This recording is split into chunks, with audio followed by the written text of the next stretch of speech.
মুতাল্লিব আপনাকে সালাম এবং ওই নূরকে সালাম যে নূরের ঝলক এখনো আপনার কপালে দেখা যায়।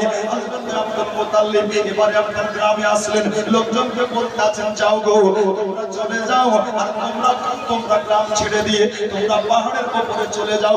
লোকজন বলেছিল আব্দুল মুতাল্লিব আমরা শুনেছি আপনারা এসেছে আমাদের কাবা ভাঙার জন্য, আমাদের যতক্ষণ পর্যন্ত জীবন আছে আমরা লড়াই করব, আব্রাহার আক্রমণকে আমরা প্রতিহত করব, আমরা জীবন থাকতে আমাদের কাবা ঘরকে ভাঙতে দেব না। আব্দুল মুতাল্লিব বলতে আছেন বলে শোনো ওই নিয়ে তোমাদের চিন্তা করতে হবে না, পবিত্র ঘর হচ্ছে কাবা আল্লাহর ঘরটা আল্লাহ যেমন করে হোক বাঁচিয়ে নেবে, তোমাদের চিন্তা করতে হবে না, যাও যাও তোমরা পাহাড়ে চলে যাও। লোকজন আপনার পাহাড়ে চলে গেল মুসলমান। এবারে আপনার নবীর দাদু হযরত আব্দুল মুতাল্লিব